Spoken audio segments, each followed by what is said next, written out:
Thank you very much, and it's wonderful to be part of this occasion and this conference tonight. And when Edith first emailed me and said you're going to follow Tony reading his Palladas versions, I really did start to panic quite a bit. And then I sat down and thought of that, and I thought, well, what actually could I bring to the mix? And then I realised that was a second X chromosome, which is obviously something that both Palladas and Tony lack.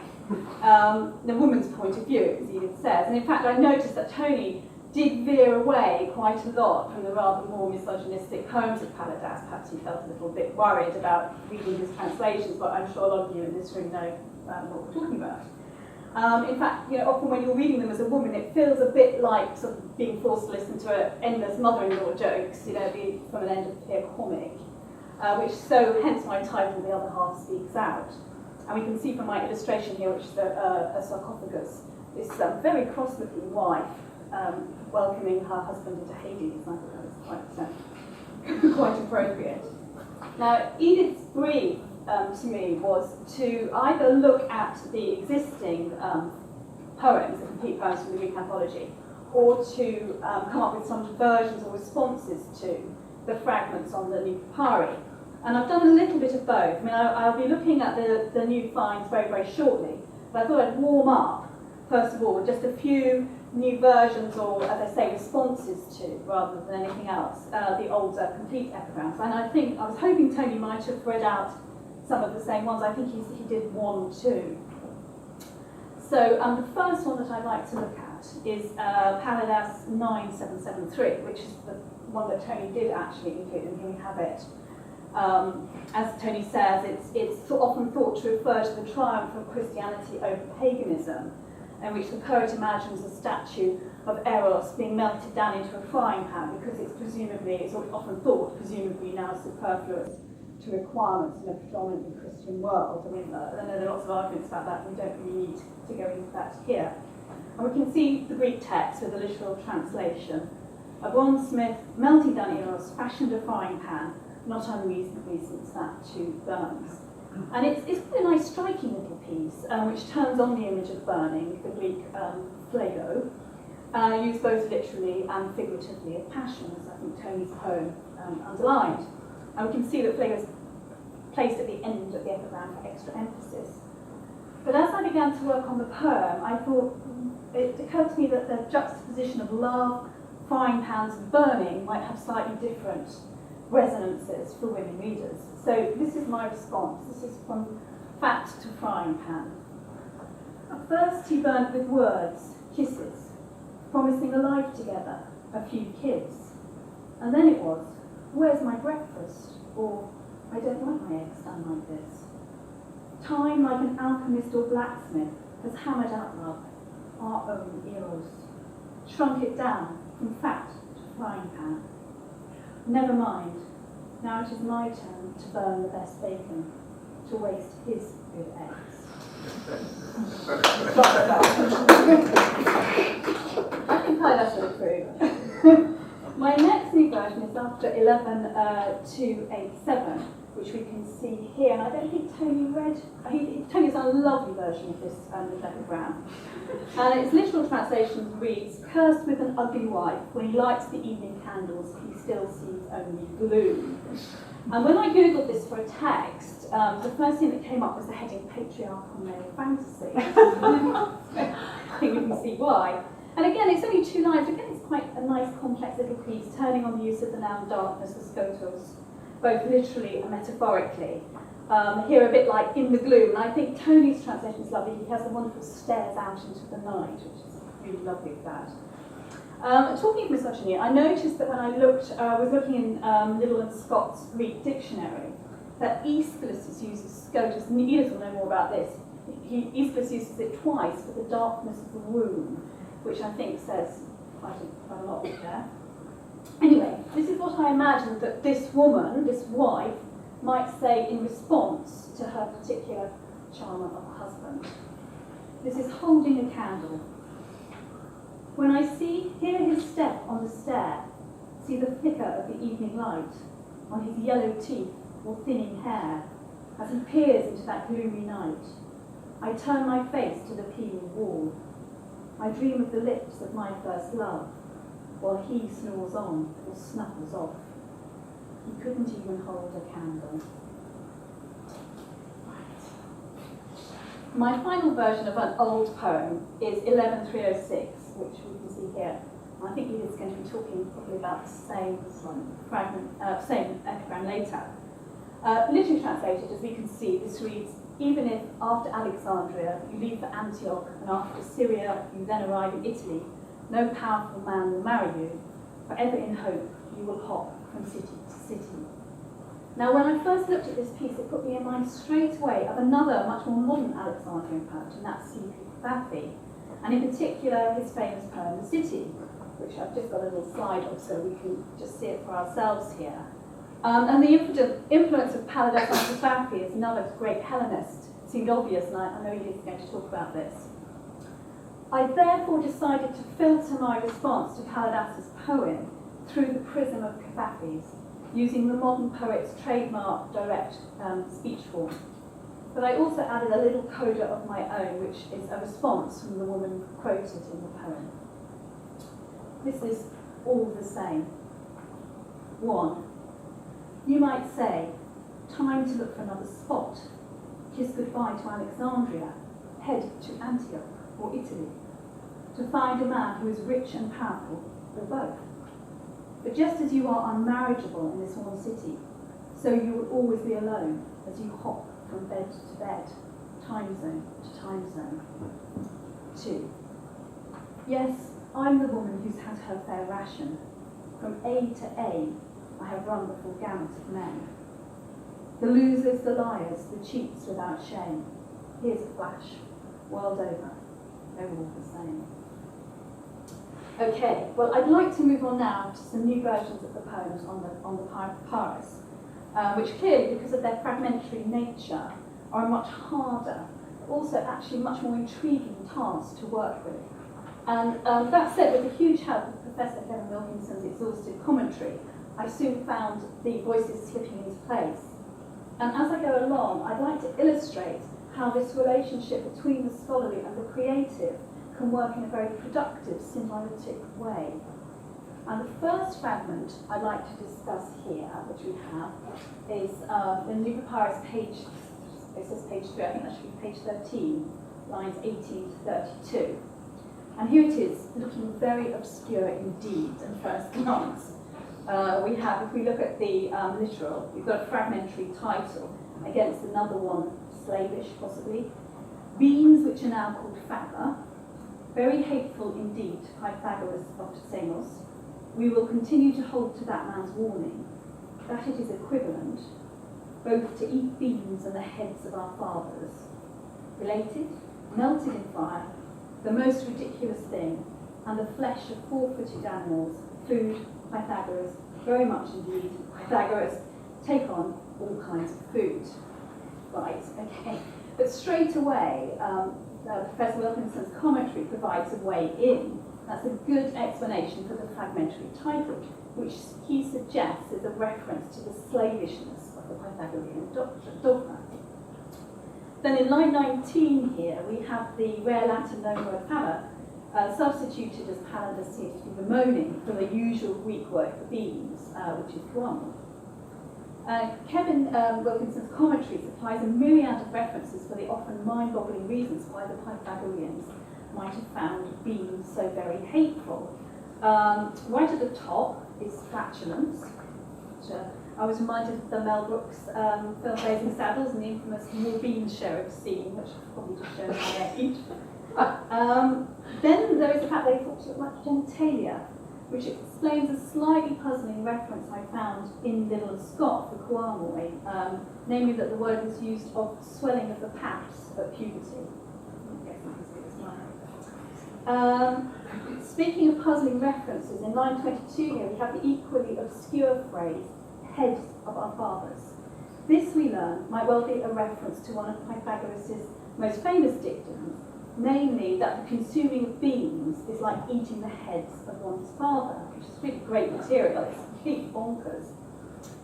Kevin's commentary also guides us through the fragmentary melted in fire, which appears to be a reference to another Pythagorean saying, namely that iron melts in fire, wisdom in wine, explaining the devotee's abstention from alcohol. And in 926, the flesh of four-footed animals appears to refer to another prohibition for Pythagoreans, who were known to be strict vegetarians. Okay, and so with the huge help of this commentary, in particular, these perplexing little pieces could then all begin to slot into place and to start to make sense. And for my new version, I put all these scraps and suggestions together to fashion a complete poem. Again, this is my response, but it's still a poem that shadows the Greek that we do have. This is it. This is against the Slavish fads. Flageolets, which used to be plain beans, are never ever eaten by the Pythagoreans. They all defer to the great man's dictums.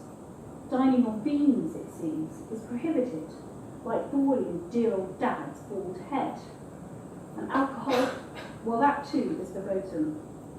As fire melts iron, they say, so wine wisdom. You ask what could be more ridiculous.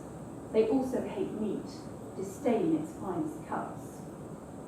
God help the woman who takes on the task of shopping or even catering for Pythagoras. Right. The next fragment is possibly even more problematic, with only these 5 little half lines surviving. Although here we are very much back in familiar Palladas territory, that is the deviousness of women. And as you can see, we've got the little text here and literal translation. Alas, O honourable woman, the clever hair splittings, if on account of the rich and their wives, but you just the same. Now, in the first line here, as Professor Wilkinson points out, the almost certainly ironic use of the feminine form of the adjective honourable or respectable, Greek semne, it appears in a lot of other, apparently, and a lot of other epigrams by Palladas. And then we have this wonderful, rare, evocative Greek word, spindamoi, literally splintering, but also used metaphorically in epigram for quibbling or hair splitting, according to the commentary. The latter also probably with rather lewd overtones, which is possibly a bit too much of a temptation here.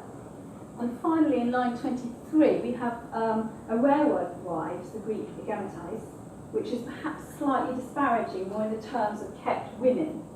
And not unsurprisingly, we learn that this word occurs about 7 times in Palladas. So this is the poem I fashioned out of these various scraps. Again, shadowing the Greek, although adding a slightly gynocentric, I suppose, touch of irony to the male narrative voice. This is, hang on, here we go. Oh no, one too far. Here we go. On honour amongst wives. Respectable women are the ones to beware. They open their legs and then they split hairs. With such clever talk about minor infidelities, what constitutes cheating or counts as a lie. The rich, most of all, should proceed with care, those wealth creators, at least for their wives. You think you bought a spouse, a slave in name. You know what your wife thinks, just the same. Okay. Right, now my next fragment, is 2 more, is page 18, lines 1 to 9. And again, this is a very fragmentary one. It reads as follows, as we can see. Is weakened, the help from, I babble, a mist steals over my eyes, my is being supported or nourished or well grown, to the soles of my feet, I am becoming paler, it will be necessary for one who has fainted or possibly even endured. Now, despite its obscurity, I really like this one. Firstly, it's nice and fragmentary, so there's lots and lots of space to play around with. But secondly, as Professor Wilkinson notes straight away, it has an air of Sappho's poetry about it. He says quite rightly that in the poet's weakness, in line 2, there is an echo here of Sappho fragment 58, in which she describes the adverse effects of old age, such as the weakening of the knees. And interestingly, a more complete text of this poem was also recently discovered, so there's quite a nice sort of coincidental symmetry here. But however, the more I looked at the poem and the more I read the commentary, the more I was also reminded of Sappho fragment 31, a poem also translated into Latin by Palladas, and which lists the various physical symptoms of passion, the physical effect that being near to the beloved has on the lover. And so we can see, if we have a look here, I put them side by side.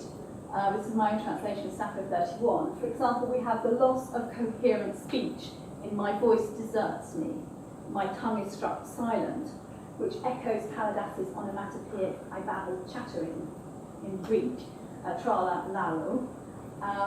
Then there is Sappho's my eyes see nothing, whereas Palladas' eyes mist up.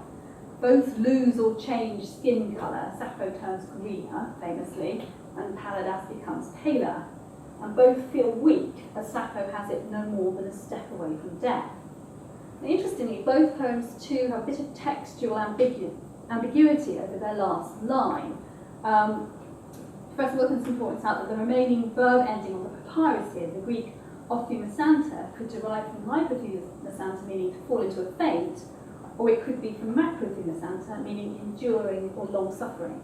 And this connects us up with the Sappho, the last line of Sappho, which is often thought to be part of another poem. So this became another intertextual reference from my version, another layer of the palimpsest. And the following poem, I suppose, is sort of a mash-up of Sappho and Palladas, and both Sappho fragments 58 and 31. And I think it's quite interesting that some of the epigrams that Tony was reading also have an echo of this in them too. And it offers, again, a male narrative voice, which I think is fair to say is sort of lacking in self-awareness. Okay. Love in old age. As soon as I sit next to her, my bones creak. There's no help for it, as my knees turn weak. My words tangle, my tongue lisps and twists. My voice grates, and then her eyes start to mist. My potbelly swells, begins to quiver. A fine figure, if I don't look in the mirror. A fire shoots down to the tip of my toes, as my gout flares up, takes its endless hold. I seem to fade away. I am paler than stale piss, faint from high blood pressure.